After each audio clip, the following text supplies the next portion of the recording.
Les amis, la semaine dernière à Washington, il s'est passé quelque chose qui, pendant des années, était un sujet tabou même pour les journalistes les plus courageux. Susie Wells, c'est la chef de cabinet de la Maison-Blanche, la première femme d'ailleurs à ce poste et la personne la plus proche, bien sûr, du président Trump.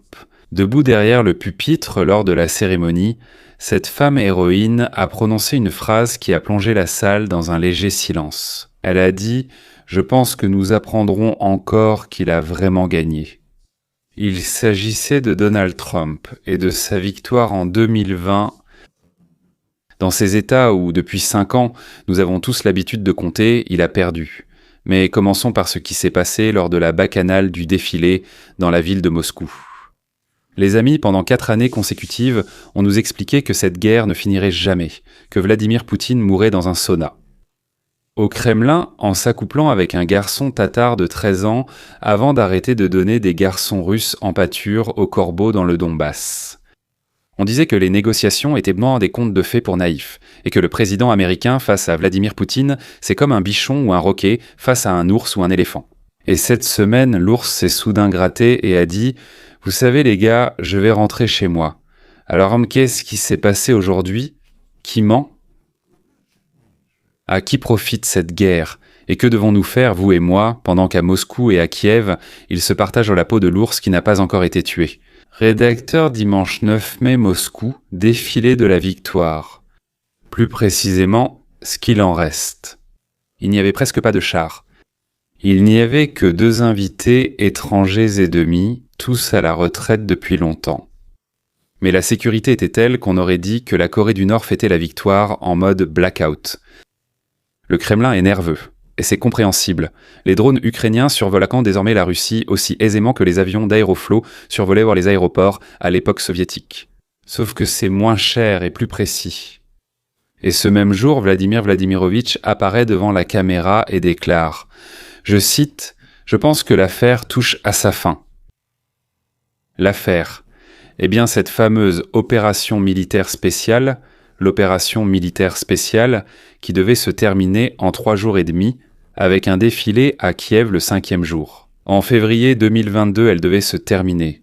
Bien sûr, elle touche à sa fin, mais voilà déjà la 4e année que ça dure, et c'est très lent. Apparemment, la route est longue et le GPS est en panne.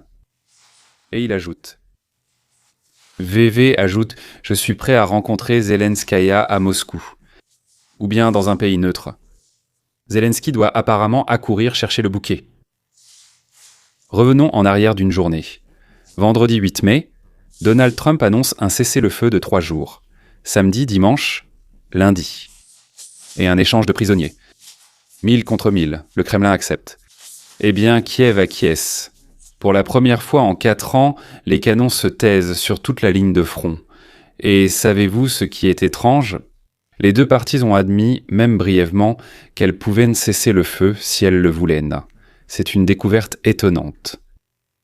Mais avant que quelqu'un ne s'assoie pour écrire un discours de Nobel, attendez.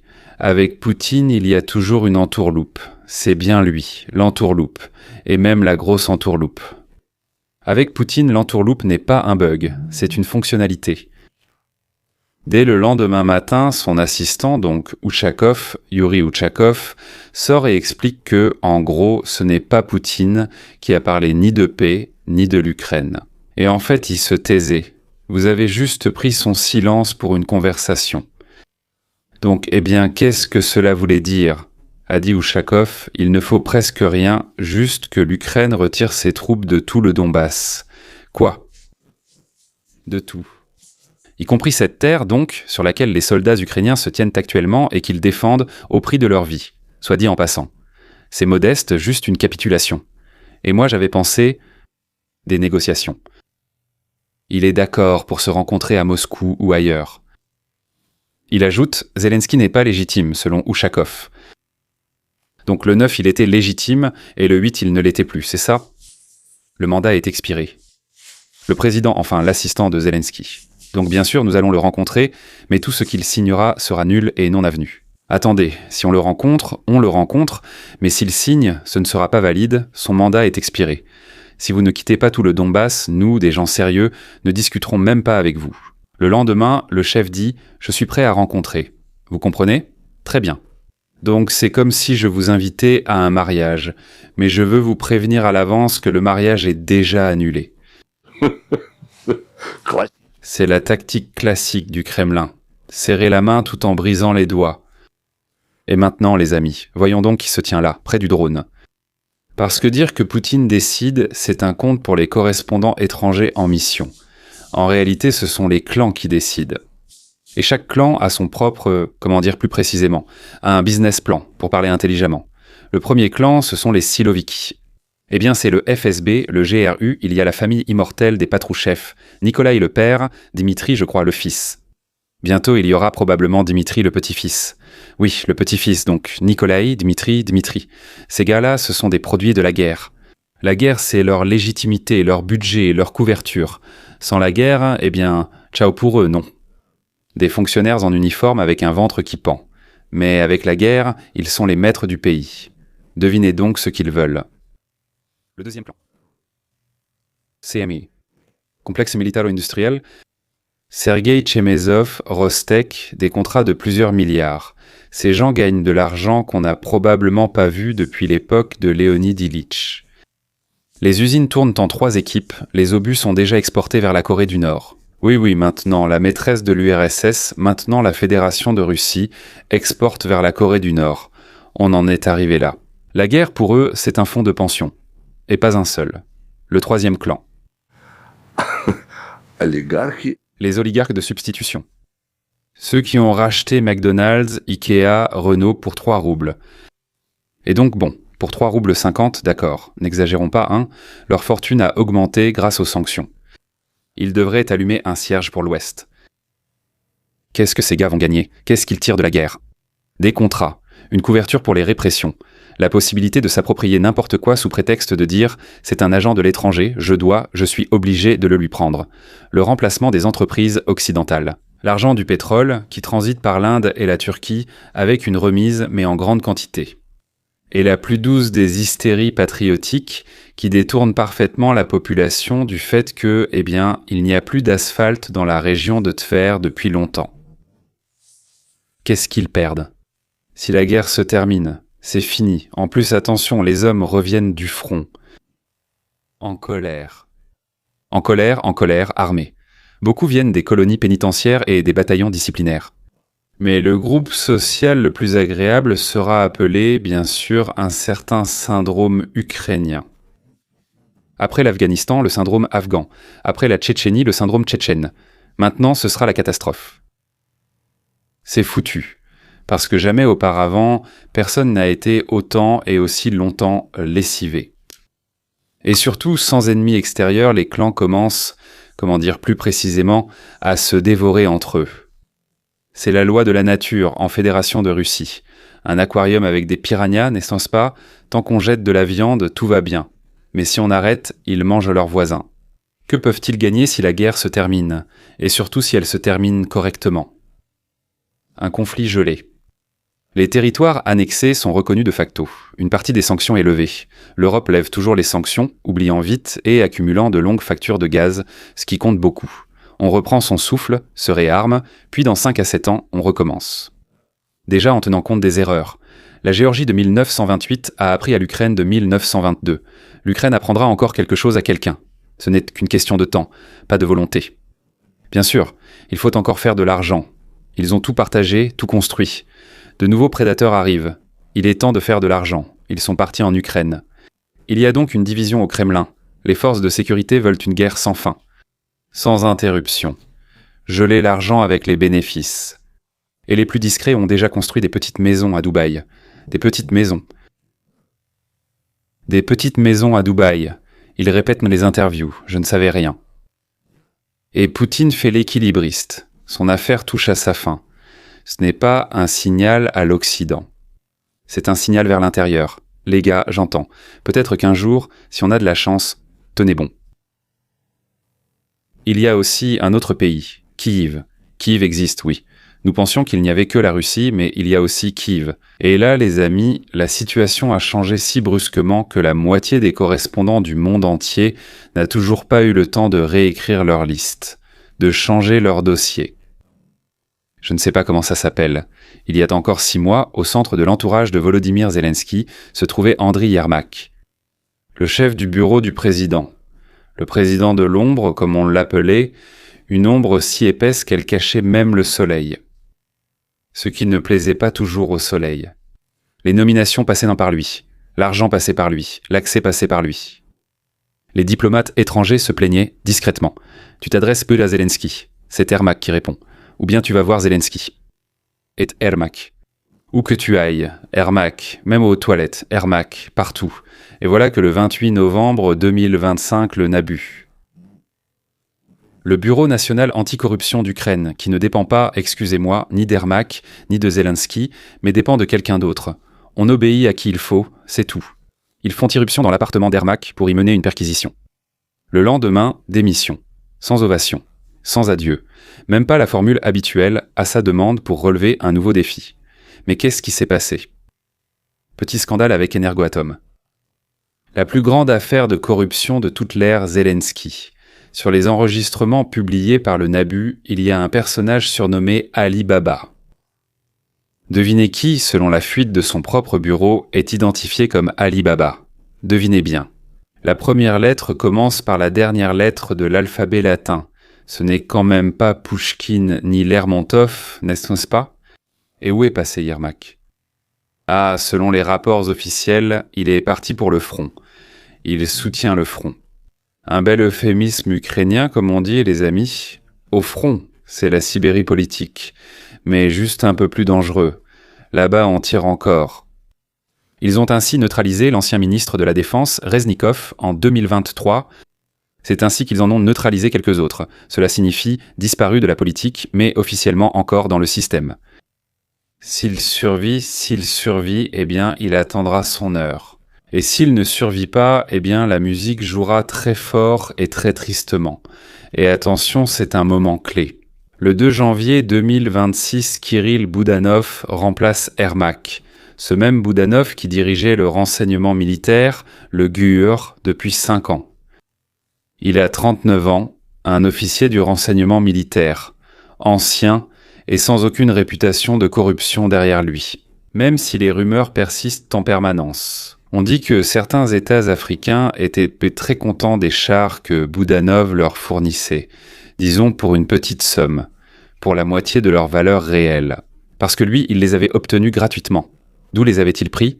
Mystère. Mais ce ne sont que des rumeurs. Tous ceux qui propageaient ces rumeurs, ils sont au fond de la mer. Depuis longtemps déjà. Mais il planifiait des frappes contre le pont de Crimée, en mer Noire, contre la raffinerie russe. Qu'est-ce que cela signifie? Cela signifie, mes amis, que les plaques tectoniques ont bougé à Kiev. L'époque d'Yermak, l'époque du premier ministre de l'ombre qui contrôlait tout, était responsable de tout, mais n'en répondait jamais lui-même, est terminée. Une nouvelle ère débute avec un homme habitué à planifier des sabotages aux côtés du président, et non des rétrocommissions sur l'achat de vestes. Soyons honnêtes. Qui a fait cela et pourquoi? Première version. Zelensky lui-même, tout simplement, a décidé de nettoyer son entourage proche pour renforcer son autorité lors des négociations. Il est difficile de négocier avec une équipe ayant des enregistrements compromettants du Nabu. Deuxième version, plus pragmatique. Washington. L'administration Trump faisait ouvertement allusion. Faire ouvertement allusion, cela veut dire les choses en face, directement. Depuis l'automne 1925, il n'y aura plus d'argent occidental pour la reconstruction. Mais tant que le cercle rapproché de Zelensky n'aura pas été purgé, nous ne parlerons même pas avec vous. Et voilà que la purge a commencé.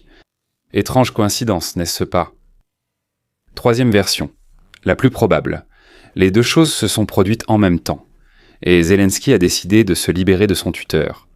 Et les Américains ont fait pression. Et tout s'est si bien aligné comme si « Oh, ce n'est pas moi, ce sont les Américains ».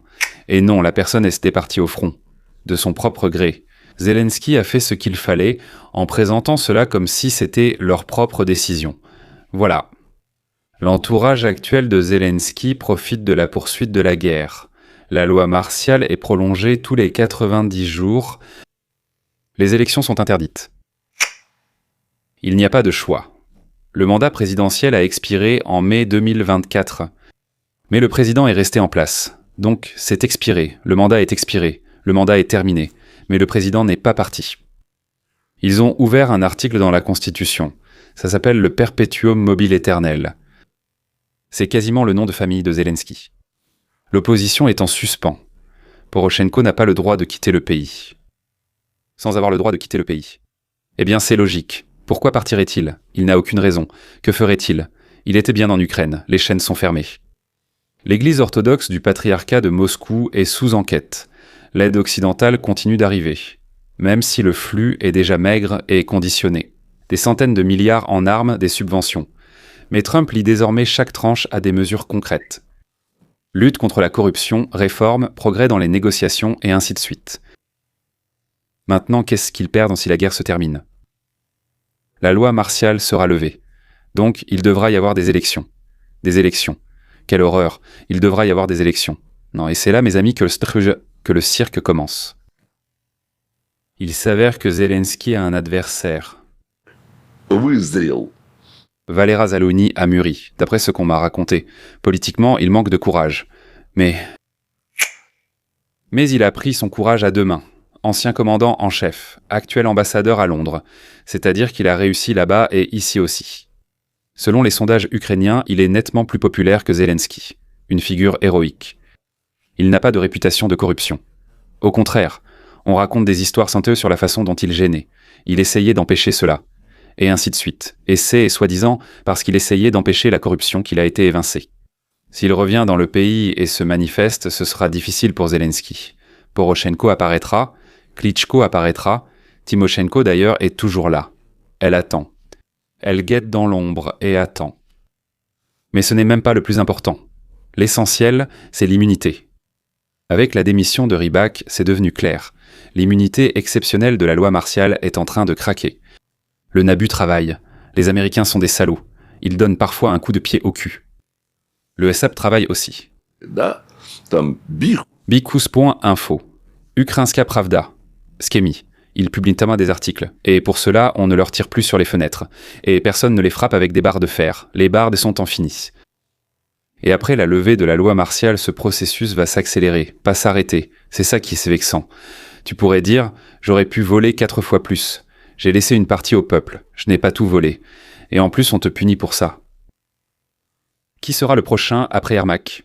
Les noms que l'on murmure à Kiev, c'est par exemple Reznikov. Bon, officiellement, il y a déjà une enquête en cours. Quelques personnalités du secteur de l'énergie. Plusieurs députés, des membres du parti Serviteurs du Peuple. Ceux qui donc sont sous enquête. Et c'est pourquoi il a dû se taire pendant un certain temps. Peut-être certains de l'ancien cercle proche de Yermak, qui cherchent maintenant frénétiquement des avocats à Zurich et à Dubaï.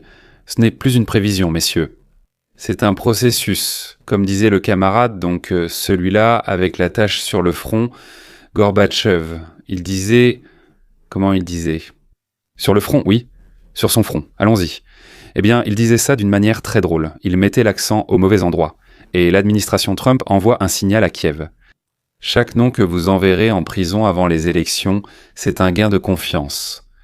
Plus vous en emprisonnerez, plus la confiance augmentera. Chaque nom que vous cachez, c'est moins d'argent. Si vous avez caché quelqu'un et classé l'affaire, vous avez reçu moins d'argent. Et qu'est-ce qu'ils peuvent gagner si la guerre se termine correctement ? Un héritage historique pour Zelensky. Le président qui a maintenu le pays uni pendant l'heure la plus sombre. Il restera dans les manuels, conférences, repas, livres et fondations à son nom. Boudanov est un véritable poids lourd politique de l'avenir. Déjà maintenant, il est cité comme l'un des candidats possibles à la présidence. S'il parvient à sortir de la guerre avec la réputation d'un homme qui a négocié fermement et sans corruption, c'est la voie vers la rue Bankova, et bien par le biais des élections. C'est-à-dire, il pourrait être contre Zaloujny peut-être. Des dizaines de milliards pour la reconstruction, un énorme gâteau, beaucoup d'argent. Le chemin vers l'UE s'accélère. On ne comprend pas pourquoi il en a besoin. Mais pour une raison quelconque, ils le veulent. Et la sécurité personnelle, c'est vraiment, vraiment, vraiment le plus important. Ne plus être la cible numéro 1 des cuisiniers du Kremlin au polonium. Mais tout cela, et c'est mérité, s'il quitte bien le pouvoir. On a déjà vu comment Yermak et ses partis, via une perquisition à la BU et un euphémisme pour le front. C'est, mes amis, la nouvelle norme. Et elle est bien plus saine que l'ancienne. Entre nous, pour être honnête. Revenons à Poutine. Pourquoi a-t-il soudainement hésité? 3 raisons l'expliquent. Les 3 sont prosaïques. Il n'y a rien de mystique. Il n'y a rien de mystique là-dedans. En russe, il n'y a pas de mystique du tout. Il y a des valeurs traditionnelles, mais pas de mystique. Premièrement, l'économie russe se dévore elle-même. Les sanctions frappent plus fort que la Russie ne veut bien l'admettre. Par exemple, le pétrole a chuté. Les drones ukrainiens détruisent méthodiquement les raffineries russes à 1000 km du front. Dans le kraï de Krasnodar, l'essence est distribuée par ticket, comme à l'époque de Gorbatchev. La Russie perd ses jeunes hommes plus vite qu'elle n'en voit naître. Une nouvelle mobilisation est à bout, la précédente ayant failli renverser le régime. Deuxièmement, Donald Trump. Oh Tetsu Kensin. Oui? Quoi? Vous n'y avez pas pensé? Mais je sais que mes auditeurs pensent tous différemment à son sujet. Il a fait ce que 3 ans de sommet de l'OTAN, de communiqués de l'Union européenne, de touchantes conférences suisses avec buffet et signature n'ont pas pu faire. Ça ne sert à rien. On signe, bien sûr qu'on signe. On va débattre, bien sûr qu'on va débattre.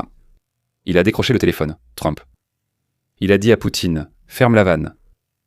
Personne n'achète de pétrole. Tes copains à Dubaï rentreront à pied chez eux. Le Kremlin ne bouge que lorsqu'il sent le froid dans le portefeuille.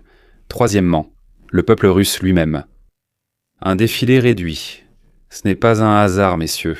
Je vous le dis exprès en même temps que le défilé pour que vous compreniez. Voilà, le Kremlin le sait très bien. Les mères, les veuves, les pères des soldats. Il y a un mot en russe. Obridlo. En russe. Oui. Fatigués. Ils en ont assez, marre. Tellement épuisés que même la propagande ne suit plus. La fin approche. Ce n'est pas pour l'Occident. Ce n'est pas dit pour l'Occident. C'est pour tante Tania de Kalouga et oncle Vassia de Magadan. Pour qu'ils tiennent encore un peu. Juste un peu. Allez, encore un peu. Encore un hiver. On dit que tu choisis entre 3 routes, n'importe laquelle. Premièrement, une vraie paix. Donald Trump intervient. Les 2 parties négocient. L'Ukraine garde sa souveraineté et obtient des garanties de sécurité. Le mémorandum de 1994, un bout de papier dont les signatures n'ont tenu que jusqu'au premier souffle. Ce n'est pas correct, ce n'est pas juste, c'est vexant. Personne ne l'a lu en Ukraine. Juste, oh, on nous garantit. Deuxièmement, le gel. La trêve de 3 jours s'étire sur 30 jours, puis sur 90 jours, puis indéfiniment. La ligne de front se retrouve coulée dans le béton. Elle se fige. Corée, année 53. Seulement à travers la chair slave vivante. Il va geler le conflit? Un mot magnifique. Ça sonne presque banal. Comment congeler un poulet? De la même manière, je me souviens, les villages géorgiens ont été découpés. Cette partie est en Union soviétique, celle-ci en Turquie. Ils se font face et montrent comment ça va. Un parent, un frère vit là-bas. Et pour venir à un mariage, si on te laissait passer, il fallait faire le tour du monde, bon sang. Passer par Tbilissi, Moscou, Vankorou, et revenir en arrière, et faire signe à sa femme, comme quoi tout va bien. Je suis arrivé, tout va bien ici. Troisièmement, l'échec. Les négociations échouent. La guerre s'étend à la 5e puis 6e année. De nouveaux cimetières, de nouvelles mers en noir, de nouveaux épisodes. Tout était contrôlé par l'état-major, tout reste stable au Kremlin. Quelle voie choisiront-ils? Cela dépend probablement de la pression, y compris de notre pression, bien sûr. Que faut-il faire, à mon avis? Agir, partager cette émission avec un ami. J'ai besoin de plus, un seul, d'accord? Avec celui qui, il y a 3 ans, a abandonné pour regarder des émissions culinaires et des TikTok. Voilà. Le monde est bâti par ceux qui ont refusé de détourner le regard. C'est toujours ainsi. La tyrannie par ceux qui ont accepté. Messieurs, lisez. Lisez des choses qui...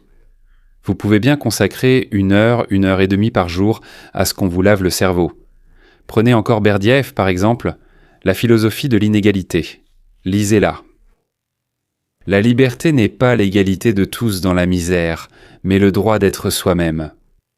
Andrew Galambos, pour ceux qui comprennent l'anglais, pour ceux qui ne le comprennent pas. Mais au bout du compte, écoutez au moins mes conférences. J'ai une chaîne séparée qui s'appelle « Feuille de route vers la liberté ». Trouvez-la, écoutez. Ce sont des conférences de 10 minutes. Tout est facile. Voilà. Il l'appelait « Science de la liberté ». C'est comme ça qu'il l'appelait. Aucun homme ne possède un autre homme. L'État ne possède pas le citoyen. Un conscrit russe dans un cratère d'obus près de Bakhmout. Une mère ukrainienne enterrant son fils, tous 2 victimes. Et de la même maladie. des victimes de l'État, peu importe comment il s'appelle. Cela reste un État qui a décidé qu'il possède vos vies. Il faut s'habituer à ce que ce ne soit pas le cas. Il faut s'habituer à ce qu'on vous façonne, qu'on vous trompe, que vous êtes des pigeons. On vous prend pour des pigeons. Et tant que vous ne comprendrez pas cela, vous continuerez à rester des pigeons. Voilà la vérité. Et voici la bonne nouvelle, avec laquelle je voudrais conclure ce sujet pour aujourd'hui. Les guerres ne se terminent pas quand les dictateurs en ont assez de jouer. Les guerres se terminent lorsque des hommes libres des deux côtés de la frontière disent « salaud ». Ça suffit, la bonne nouvelle, une fissure est apparue, un vacillement s'est produit. Pour la première fois en 4 ans, un homme au Kremlin l'a reconnu devant son peuple. Le jour le plus sacré de ce grand cirque d'État. Que cela ne peut pas durer éternellement. La porte, les amis, s'est entr'ouverte. Pas encore grande ouverte, mais entr'ouverte. Le mur de Berlin n'est pas tombé parce que Gorbatchev était un homme bon. Reagan parlait bien. La laisse est tombée parce que les Allemands ordinaires du côté ont décidé qu'ils étaient en libre, avant même que le mur ne tombe. Le mur les a rattrapés, les Ukrainiens ont décidé qu'ils étaient en libre. Depuis février 2022, de nombreux Russes, dans leur cuisine, à voix basse, via un VPN, prennent eux aussi cette décision.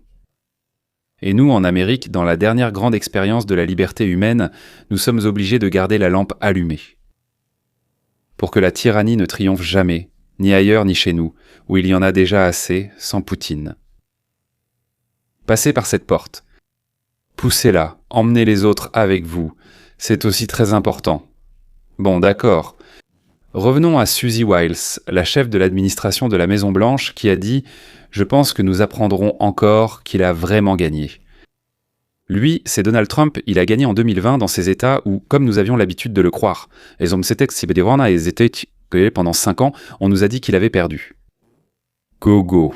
Et quelques jours plus tôt, le directeur du FBI, Kash Patel, a déclaré sur Fox News « Nous avons des preuves ». Il a laissé entendre qu'une arrestation était imminente. Et Trump répète depuis 5 ans « Les élections ont été volées ». Maintenant, il ajoute « Nous avons des preuves. Les élections ont été volées. Nous avons des preuves. » Qu'est-ce qui est vrai là-dedans? Qu'est-ce qui relève de la politique? A-t-il essayé de défendre cela devant le tribunal en 2020? Et pourquoi a-t-il perdu? Et surtout, qu'est-ce que cela signifie pour les élections de mi-mandat, pour lesquelles il ne reste que 7 mois? Seulement 7 mois d'abord. Les faits. Qu'est-ce qui a été dit? Un mot, pour que vous compreniez tous.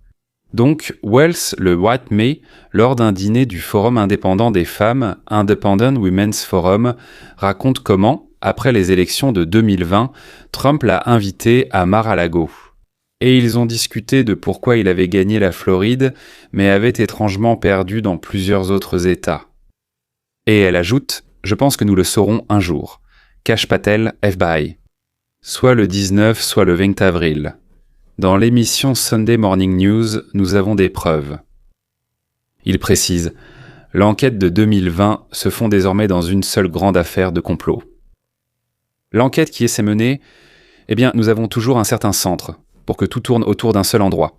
À Miami, ils ont décidé d'organiser ce centre, et c'est depuis Miami que cela se passe.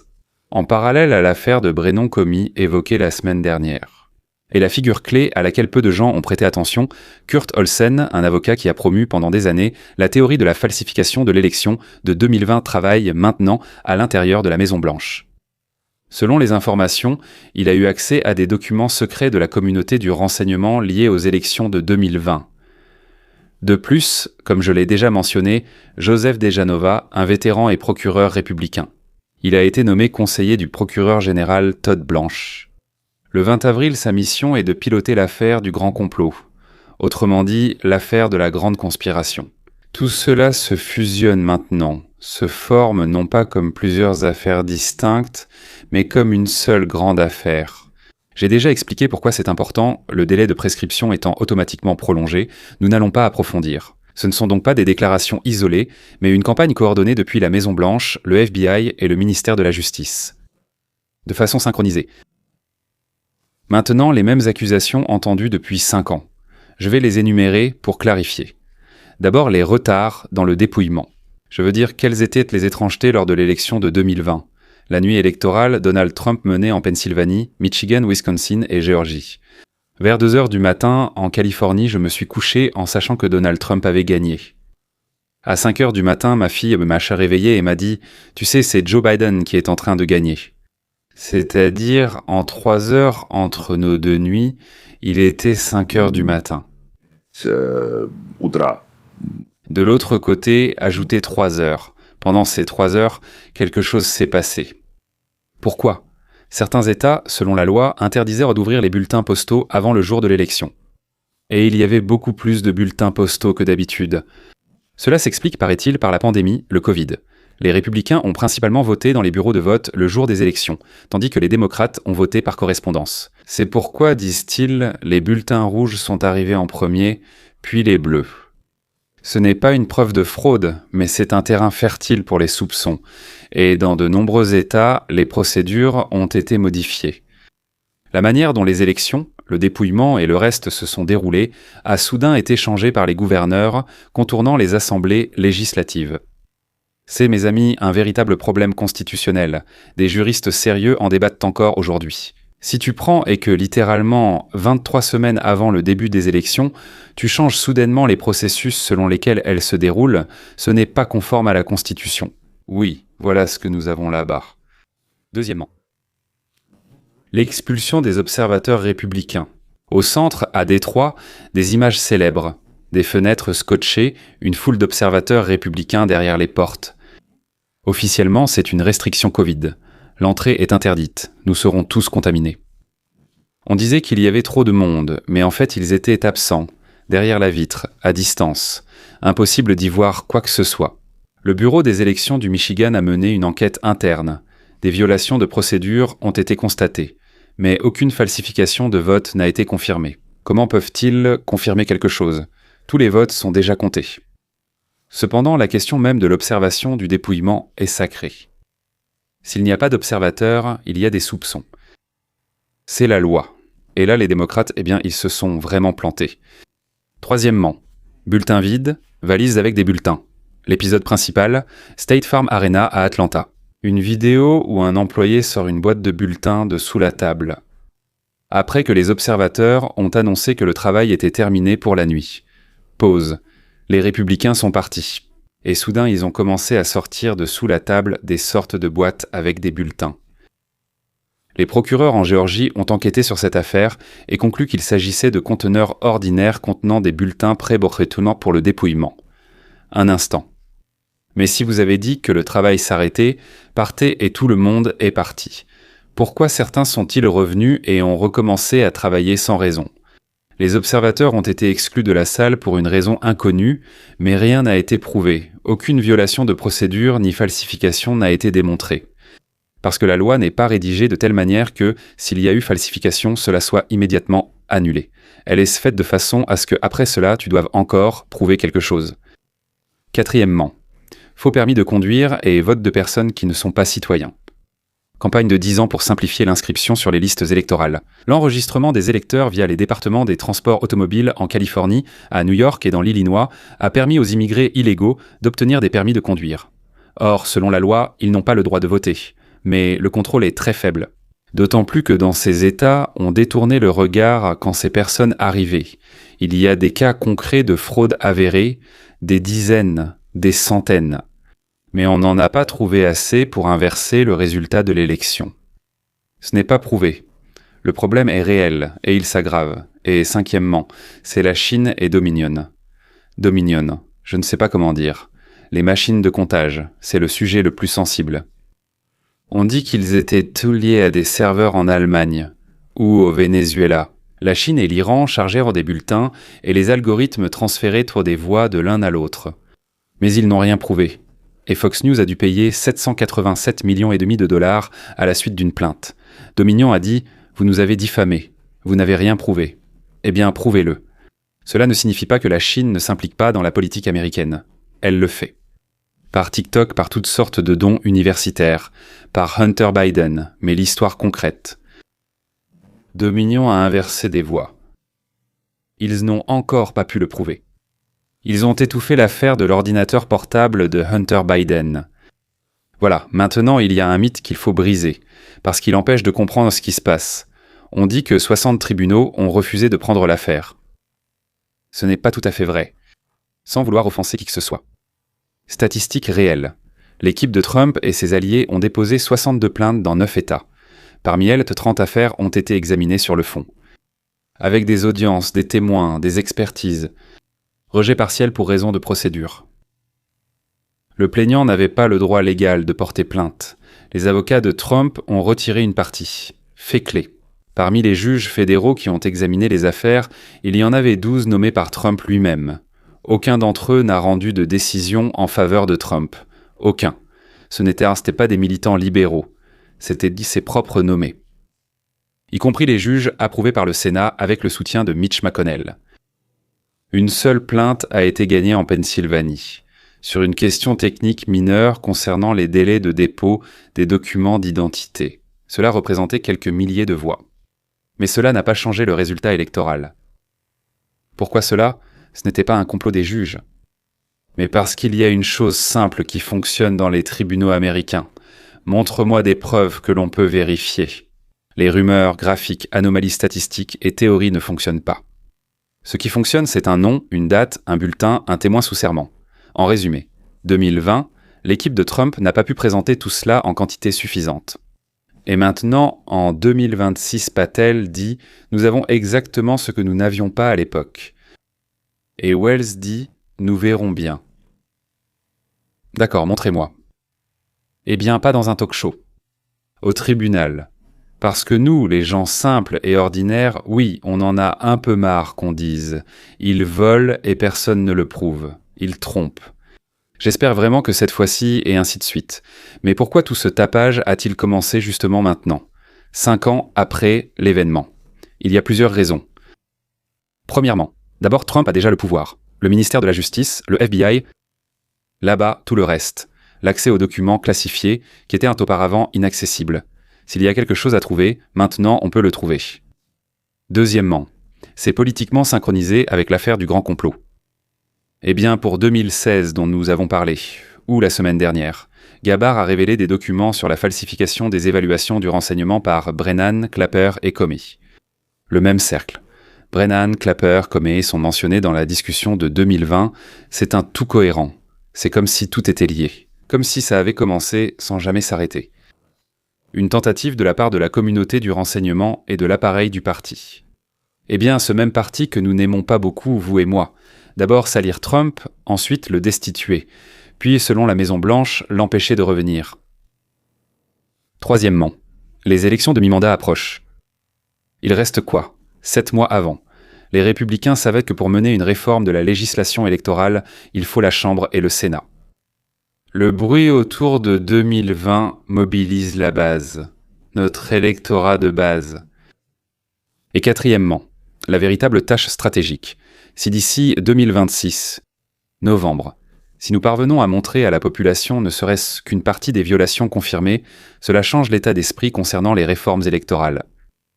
Donc, une pièce d'identité pour voter, nettoyage des listes électorales, limitation de l'envoi incontrôlé des bulletins de vote par courrier. Renforcer la surveillance. Ce sont de vrais objectifs politiques. Ils sont réalisables lorsque les électeurs commencent à les soutenir activement et à en parler à leurs membres du Congrès et à leurs sénateurs. Et pourquoi restez-vous là sans rien faire à ce sujet ? Est-ce que je crois qu'ils ont des preuves ?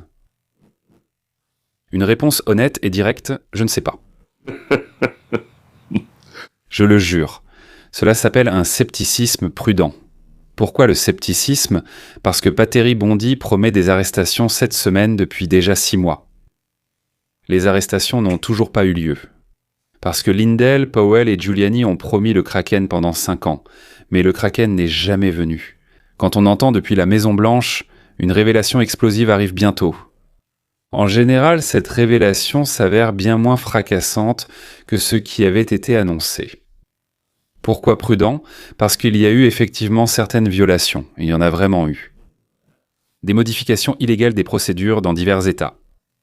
Tout cela s'est vraiment produit. Suppression des informations sur l'ordinateur portable, restrictions pour les observateurs à Détroit.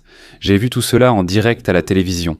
Si le nouveau ministère de la Justice sous Blanche et Diginov parvient à rassembler ces épisodes dans une affaire juridique qui résistera à l'appel, ce sera déjà un résultat sérieux. C'est déjà une base pour une réforme. Et alors on pourra aller au Congrès et au Sénat pour exiger des changements. Mais je n'attends pas. Et je vous demande de ne pas attendre non plus qu'apparaisse un gros dossier rouge sur lequel il serait écrit « Xi Jinping et Barack Obama ont manipulé les votes ensemble, ont volé et ainsi de suite », comme Hillary Clinton a volé à Bernie Sanderson. 5 millions ont été transférés de la colonne de Bernie Sanderson, puis elle est les partis. Cela n'arrivera pas. S'il doit y avoir quelque chose, ce seront des violations de procédures, des pressions sur les fonctionnaires, des ententes illégales entre Big Tech et les services de renseignement. Peut-être des épisodes précis. Des falsifications de bulletins de vote.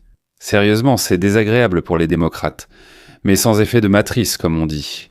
Et l'effet électoral, il y en aura un? Oui, bien sûr, mais il pourrait être ambigu. La base de Trump va bien sûr se mobiliser, c'était déjà leur principale motivation. On ne sommes au ça. Bon sang, on nous a volé. Maintenant, ils auront une confirmation officielle de cette motivation. Ils iront aux élections de 2026 avec une triple détermination. C'est justement ce que nous voulons. Les électeurs indépendants vont examiner les preuves. Si l'on présente quelque chose de solide, ils se tourneront vers les républicains. Si l'on ne présente qu'un pétard mouillé, ils se sentiront trompés et iront voir ailleurs. Et ces élections reposeront sur leurs épaules. Les démocrates se divisent. Une partie d'entre eux défendra le récit de 2020 jusqu'à la dernière goutte d'urine. Une partie, surtout les jeunes, déçus par l'échec du parti sous Biden, commencera à acquiescer en silence. Oui, il y avait quelque chose comme ça. Il y en a probablement eu. C'est le deuxième groupe. Il pourrait y avoir une véritable révolution électorale.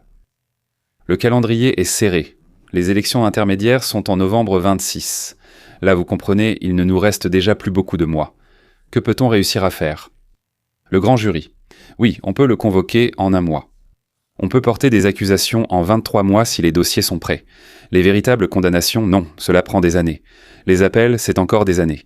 Mais ce n'est pas ça le problème. La publication des preuves, la déclassification des documents, les auditions au Congrès. Tout cela est possible avant novembre. C'est ça l'essentiel sur le plan politique. Et nous devons mettre fin à la guerre en Iran, sinon personne n'y prêtera attention. Donc la question est, auront-ils le temps de juger? Ils n'auront pas le temps de juger. Auront-ils le temps de montrer? Oui. C'est une toute autre discipline, les amis, la com. Avec un dossier criminel en arrière-plan.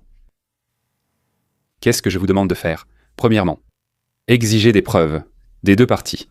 Montrer celle de Wells et celle des démocrates. Expliquer pour chaque épisode déjà confirmé. Ne croyez pas les gros titres. Vous voyez le titre? Parcourez-le. N'y faites pas attention. Passez à la suite. Dans presque 90% des cas, je constate que dans l'article ou dans la vidéo, on affirme des choses complètement opposées à ce qui était affirmé dans le titre. Soutenez aussi la réforme électorale au niveau de l'État. Où que vous soyez, agissez localement. Une pièce d'identité pour voter? C'est au niveau de l'État. La mise à jour des listes électorales, la limitation des envois incontrôlés et l'accès réel des observateurs relèvent tous de l'État. Ce n'est pas une position partisane. C'est une position citoyenne. Enfin, ne laissez pas les résultats remplacer la procédure. Si les procédures sont violées, il faut les corriger. Peu importe qui en a bénéficié. Peu importe que le résultat vous ait plu ou non. La liberté repose sur les procédures, pas sur les sympathies. Aujourd'hui, ils ont violé les règles et, comme on dit, cela vous a plu. Demain, ils enfreindront sûrement les règles, mais cette fois cela plaira à d'autres. La République, ce ne sont pas les votes, mais la confiance qu'ils inspirent. Si les citoyens jugent les élections honnêtes, la République tient. S'ils n'y croient pas, elle s'effondre. C'est pourquoi la procédure est plus importante que le résultat. Désolé, mais ça a toujours été comme ça. Berdiev, c'est pareil. Eh bien, je l'aime. Que voulez-vous que j'y fasse? Il a écrit dans La philosophie de l'inégalité. La liberté suppose la discipline de l'esprit. La discipline, c'est-à-dire la capacité de maintenir ses propres principes moraux, même lorsque l'on est au pouvoir. Surtout lorsque tu es au pouvoir. Et Hillel en a aussi un autre. Comme vous le savez probablement, mon personnage préféré. La même idée. Si tu veux que tes élections ne soient pas falsifiées, ne falsifie pas celles des autres. Si tu ne veux pas qu'on t'exclue des missions d'observation, n'exclus pas les autres. Une règle simple. qui date de 2000 ans. Elle n'est toujours pas maîtrisée. Bonne nouvelle. Pour la première fois en 5 ans, la discussion sur les élections de 2020 se tient au ministère de la Justice et au Congrès, et non sur Twitter ou dans un bar. Les preuves seront présentées si elles existent, sinon leur absence sera évidente. Dans les 2 cas, nous connaîtrons la vérité. Et la vérité, mes amis, elle vaut généralement mieux que n'importe quel mythe. D'âge ? Même si elle est dérangeante. Léon Weinstein était avec vous. Ne croyez personne sur parole, même ceux qui sont de votre côté. C'est terrible ce que je viens de dire. Mais ne croyez personne sur parole, même ceux qui sont de votre côté. Parce que quand je suis de votre côté, il est si facile de me croire. Et souvenez-vous, le seul camp qui vaille la peine d'être choisi, c'est celui de la vérité. Au revoir, à la prochaine.